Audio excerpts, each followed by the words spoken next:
ಅನುಷ್ಠಾನಕ್ಕೆ ತಂದಿದ್ರೆ ಅದು ಪ್ರಥಮವಾಗಿ ಮಂಡ್ಯ ಜಿಲ್ಲೆಯ ನನ್ನ ತಂದೆ ತಾಯಂದರಿಗೆ ಈ ಗೌರವ ಸಲ್ಲಬೇಕು ಅಂತಕ್ಕಂಥದ್ದನ್ನ ಈ ವೇದಿಕೆ ಮುಖಾಂತರ ಹೇಳ್ತಾ ಇದ್ದೇನೆ.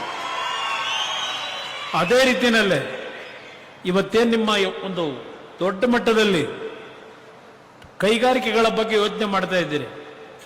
ಇನ್ನೂ ಪಾಪ ನಮ್ಮ ಜಿಲ್ಲಾಧಿಕಾರಿಗಳಿದ್ದಾರೆ ಇಲ್ಲೇ, ನಾನು ಅವರಿಗೆಲ್ಲರಿಗೂ ಅಭಿನಂದನೆ ಸಲ್ಲಿಸಬೇಕು. ನಮ್ಮ ಪೊಲೀಸ್ ವರಿಷ್ಠಾಧಿಕಾರಿಗಳು, ಸಿಇಒ ಇವರೆಲ್ಲರೂ ಕಳೆದ ಒಂದು ವಾರದಿಂದ ಹಲವಾರು ರೀತಿಯ ಸಮಸ್ಯೆಗಳ ನಡುವೆ ಈ ಕಾರ್ಯಕ್ರಮಕ್ಕೆ ಸಹಕಾರ ಕೊಟ್ಟಿದ್ದಾರೆ.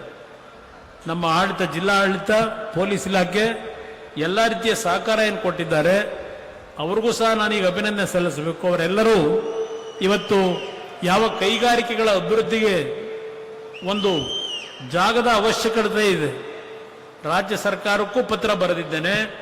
ಮುಖ್ಯಮಂತ್ರಿಗಳವರ ಬಜೆಟ್ನಲ್ಲಿ ಹೇಳಿದ್ದಾರೆ, ಮಂಡ್ಯದಲ್ಲಿ 100 ಎಕರೆ ಭೂಮಿಯನ್ನ ಕೈಗಾರಿಕೆ ಅಭಿವೃದ್ಧಿಗೆ ಕೊಡ್ತೀವಿ ಅಂತ ಘೋಷಣೆ ಮಾಡಿದ್ದಾರೆ ಪುಸ್ತಕದಲ್ಲಿ, ಬಜೆಟ್ ಪುಸ್ತಕದಲ್ಲಿ.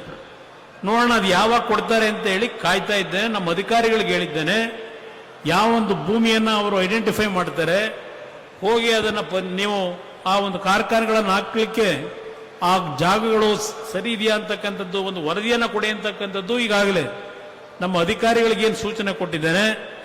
ಇವತ್ತಿನ ಈ ಒಂದು ಸಭೆಯಲ್ಲಿ, ಈ ಸಭೆಯನ್ನು ಏನು ನಾನೇನು ಬಂದು ಇಲ್ಲಿ ಪ್ರತಿನಿತ್ಯ ಇರಲಿಲ್ಲ, ನೀವೇ ಎಲ್ಲ ಈ ಜವಾಬ್ದಾರಿಯನ್ನು ತಗೊಂಡು ಇಂಥ ಒಂದು ದೊಡ್ಡ ಸಭೆಯನ್ನು ಮಾಡಿದ್ದೀರಿ. ಇವತ್ತು ನಿಮಗೆ ನಿಜಕ್ಕೂ ನನ್ನ ಹೃದಯಪೂರ್ವಕವಾದ ಕೃತಜ್ಞತೆಗಳನ್ನು ಸಲ್ಲಿಸ್ತಕ್ಕಂಥದ್ದು ನನ್ನ ಕರ್ತವ್ಯ. ನಾನು ಒಂದು ಮಾತು ಇವತ್ತೇನು ನಮ್ಮ ಪರಮ ಪೂಜ್ಯರ ಸನ್ನಿಧಾನದಲ್ಲಿ ಹೇಳಿದ್ದೇನೆ, ಮಂಡ್ಯ ಜಿಲ್ಲೆಗೆ ನನಗೆ ಧೈರ್ಯ ಇದೆ, ನಿಮ್ಮ ಆಸೆ ನೆರವೇರಿಸ್ಕೊಡ್ತೀನಿ.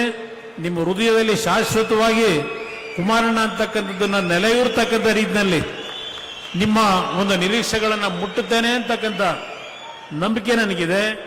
ಸಬ್ಸ್ಕ್ರೈಬ್ ಬಟನ್ ಮೇಲೆ ಕ್ಲಿಕ್ ಮಾಡಿ ಹಾಗೂ ನಮ್ಮ ಹೊಸ ವಿಡಿಯೋಸ್ ಅಪ್ಲೋಡ್ಗೋಸ್ಕರ ಪಕ್ಕದಲ್ಲಿ ಕಾಣುವ ಬೆಲ್ ಬಟನ್ ನಮ್ಮೆಲ್ಲ ವಿಡಿಯೋಗಳನ್ನ ಲೈಕ್ ಮಾಡಿ, ಶೇರ್ ಮಾಡಿ ಹಾಗೂ ಕಮೆಂಟ್ ಮಾಡಿ.